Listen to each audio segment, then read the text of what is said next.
Student, today we have a lesson from Geography class 9th. Okay, हम Geography का lesson number 1 ले रहे हैं आज, Distributional Maps.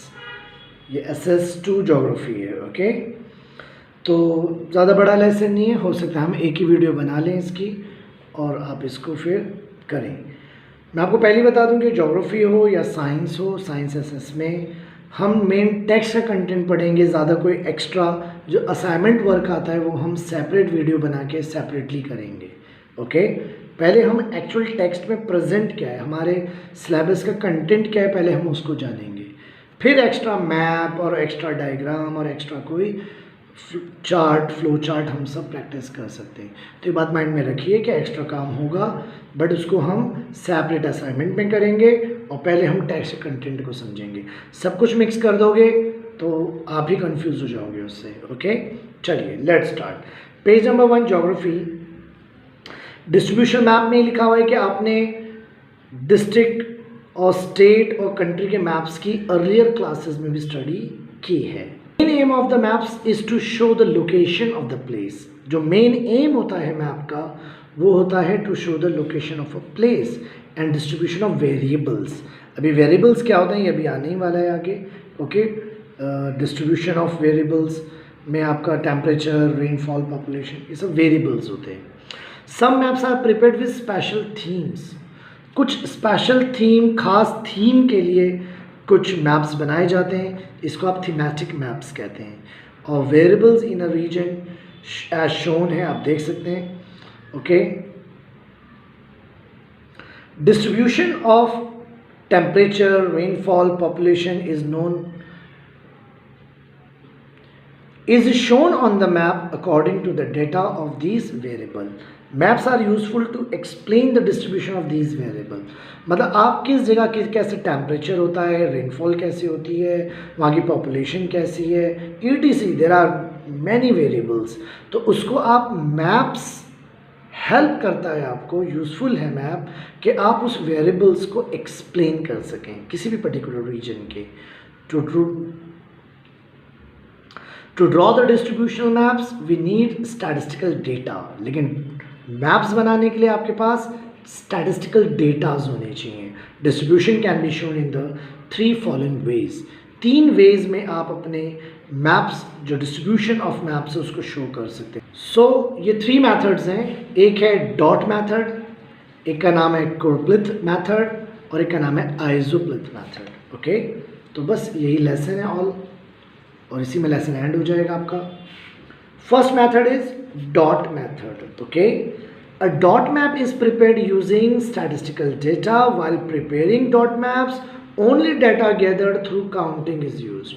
मतलब डॉट मैप मेथड के अंदर आप स्टैटिस्टिकल डेटा लेंगे और सिर्फ only data gathered through counting से होगा. काउंटिंग कर कैसे होगा?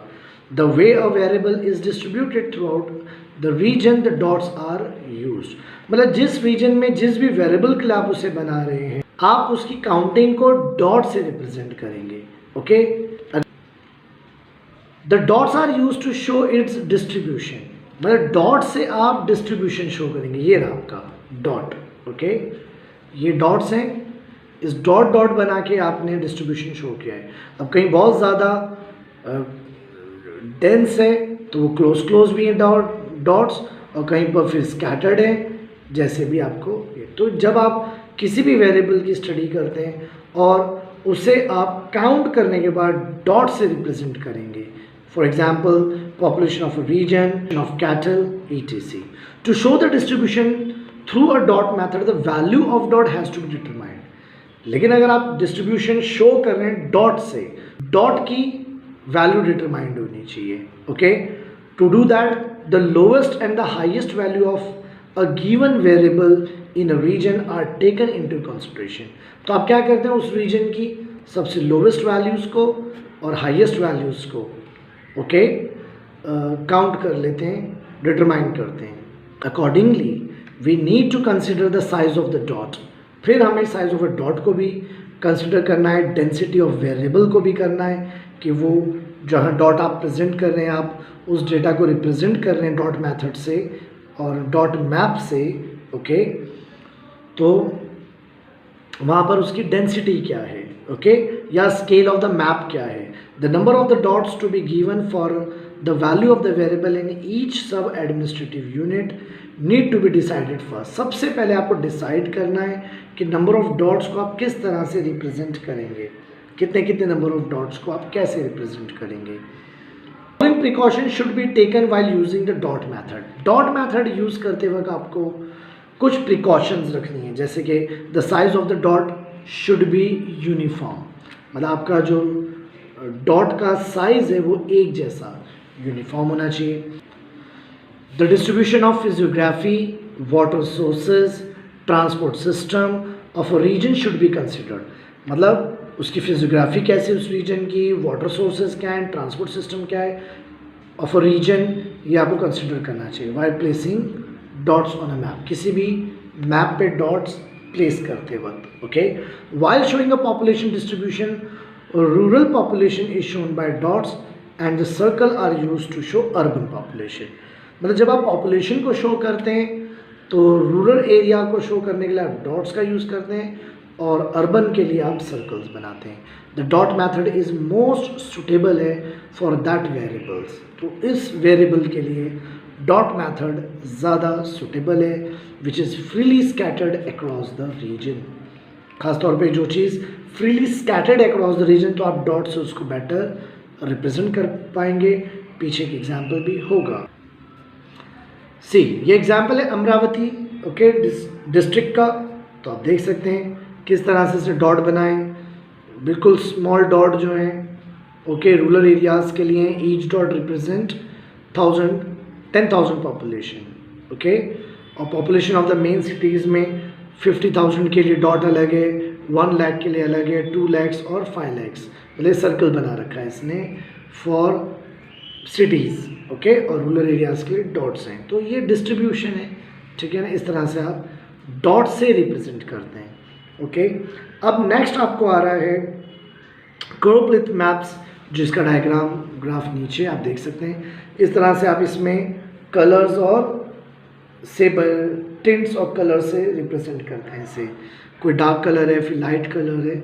इस तरह से आप डेंसिटी ऑफ पॉपुलेशन को अपने अमरावती डिस्ट्रिक्ट की रिप्रेजेंट किया है कि कहाँ लोग ज़्यादा हैं तो वो ज़्यादा डार्क है, जहाँ लोगों की डेंसिटी ऑफ पॉपुलेशन लेस है वो कम डार्क है, जिसके नोट्स इधर आ रहे हैं, okay. Now choropleth method. In these map data को regarding various geographical variable is shown by shades और टिंट ऑफ वेरियस कलर. या तो आप शेड्स बनाते हैं या वेरियस कलर से इसको रिप्रेजेंट करते हैं. While making such maps, data used for different variable is obtained through various processes. और बहुत सारे प्रोसेसेस से आपको ये डेटा मिलता है, जैसे कि मेजरमेंट या सर्वे करना, किसी जगह का सर्वे होना या measurement. In this method only one value is given to one sub administrative unit. सिर्फ एक वैल्यू आप देते हैं एक एडमिनिस्ट्रेटिव सब एडमिनिस्ट्रेटिव यूनिट को. The smallest and the largest value of the given data of these variable are taken into consideration. Smallest और the largest given data की variables की आप सिर्फ consider करेंगे. After that 5-7 classes are made. फिर आप class बना लेंगे, जैसे भी मैंने मैप में आपको दिखाया था. There are many classes. Each class is assigned a tint. Her class का अपना एक shade color होगा, same color ही होगा लेकिन थोड़ा सा लाइट और डार्क के हिसाब से टिंट होगा, tint of the same colour. और ब्लैक एंड वाइट पैटर्न्स भी हो सकते हैं. द शेड और the patterns becomes darker with the increasing value of the given variables. मतलब जैसे जैसे आपकी वैल्यू इंक्रीज होती जाएगी, मतलब किसी भी वेरिएबल की वैल्यू इंक्रीज होती जाएगी तो वह आप उसको ज़्यादा डार्कर कर देंगे. मतलब जिसकी वैल्यू ज़्यादा इंक्रीज होती जाएगी वो डार्कर है, जिसकी वैल्यू कम है वो लाइटर है, ये इससे थोड़ा डार्कर है, ये उससे थोड़ा ज़्यादा है, ETC, ओके. पॉपुलेशन डेंसिटी मैंने आपको अमरावती डिस्ट्रिक्ट का बता ही दिया है, okay. Using the colour shades and black and white patterns भी आप ले सकते हैं, ओके. नेक्स्ट और लास्ट हमारा थर्ड मेथड है आइसोप्लिथ मेथड, ओके. आपने कभी देखा होगा बहुत सारे मैप्स में कॉन्टोर्स बने रहते हैं, isobar maps in earlier classes आपने देखा होगा. In these maps the distribution was shown with the help of lines. पहला method dot, number 2 shade, colors, tint of colors. Number 3 method with the help of lines showing equal values. When the distribution of the variable is continuous, the isoplet method is then used to show its distribution. जब कोई भी variable continuous में होता है, जब कोई भी variable आपका कॉन्टिन्यूस होता है, तो आइसोप्लेथ मेथड यूज्ड आप करते हैं to show its distribution. For example altitude है, टेम्परेचर है, रेनफॉल है. This is your lines. इस तरह से होता है. अमरावती डिस्ट्रिक्ट का एवरेज एनुअल रेनफॉल दे रखा है एंड ये लाइन्स बनी हुई हैं. ये आइसोप्लेथ मेथड का मैप का एग्जाम्पल है. ओके इसके लिए आपके पास एक्यूरेट डेटा होना चाहिए. Okay regarding the altitude, temperature, rainfall of some places in a region, it is assumed that the difference between the altitude or the rainfall of the two places change at a uniform rate. और ये assume करना है कि जो difference between the altitude है और rainfall of the two places है वो change हो at a uniform rate, एक ही rate पर होना चाहिए. Okay the sub administrative units are not taken into consideration. इसके अंदर सब एडमिनिस्ट्रेटिव यूनिट नहीं होती है. Statistical data belongs to the respective place. Such data is known as point related data. Statistical data belong करता है to the respective place, उस place को represent करता है, बिलोंग करता है. Such data is known as point related data. Values of the variables are written on the map. Map पे आप सब वैल्यूज़ को लिख देते हैं. As shown in the diagram आप देख सकते हैं यहाँ सब वैल्यूज़ लिखी हुई हैं. Okay if the data for more places is available, mapping of the distribution can be done more accurately. अगर आपके पास data of more place available हो तो mapping distribution can be done more accurately. आप इसे करते हैं on the basis of the information. Isopleth maps को प्रिपेयर किया जाता है यूजिंग द स्टेप्स बिलो. कुछ स्टेप्स हैं, उस स्टेप्स के हिसाब से आइसोप्लेथ मैप्स को प्रिपेयर किया जाता है. By considering the highest and the lowest value of the variable. आपको हाइएस्ट वैल्यू और lowest value that is the class interval decide करता है to draw the isopleth maps which in turns decide the difference between the lines. Okay जो बाद में आपको line बनाने में हेल्प करेगा. Lines are drawn for the decided interval. जो इंटरवल आपने डिसाइड कर लिया है फिर लाइन्स को आप ड्रॉ करेंगे. Location with the same value are joined by the lines. जो लोकेशन सेम होंगी उसको आप एक लाइन से ज्वाइन करेंगे. ओके फॉर एग्जाम्पल आपको मैं यहाँ थोड़ा बताता भी रहूँ. ओके अब यहाँ पर एवरेज रेनफॉल गिवन है. ओके 1300 mm, ये मिलीमीटर में है. तो जहाँ जहाँ ये लाइन जा रही है उस रीजन के अंदर ये 1300 वैल्यू है. ओके मतलब समझो 1300 यहाँ था तो इधर है, इधर नहीं है, इधर है. तो हमने लाइंस वहीं बनाई हैं जहाँ 1300, 1200. अब 800 यहाँ क्यों नहीं गया? 800 बिकॉज इस रीजन में 800 नहीं है. तो जहाँ जहाँ 800 mm एनुअल रेनफॉल होती है उस रीजन के लिए हमने एक सेपरेट हमने लाइंस उसी रीजन में लिखी है. अब बीच में यहाँ नहीं है, कुछ नहीं है. फिर देखिए 900, तो ये रीजन 900 का है. तो यहाँ लिखा था location. So it proves the line are drawn for the decided interval. Location with the same values are joined by the line.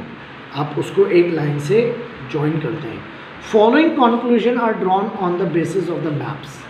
अब जो maps आपने prepared किया है तो इसका एक conclusion है कि if the lines are closer to each other then the change in the variable is steep. Okay? मतलब जहाँ पर lines close to each other है वो स्टीप है और जहाँ लाइन अवे है वो जेंटल है. थोड़ा सा मैं आपको स्टीप और जेंटल समझा देता हूँ. ओके जो स्लोप्स होते हैं उसमें जेंटल और स्टीप्स आता है. ओके। फॉर एग्जाम्पल अगर कोई स्लोप इस टाइप से है जिसमें ये एंगल कम है तो इसे कहेंगे स्टीप है। और फॉर एग्जाम्पल कोई स्लोप ऐसे है, ओके, जिसमें एंगल ज़्यादा है, इसे कहेंगे ये जेंटल है। ओके, तो this is all about your first lesson of geography, जिसमें मेन चीज़ आपने यही पढ़ी कि जो डिस्ट्रीब्यूशन ऑफ मैप्स क्या है, डॉट, क्लोरोप्लिथ मेथड और आइसोप्लिथ मेथड, इसी पर आपकी चैप्टर एंड है। और last all about your first lesson content है।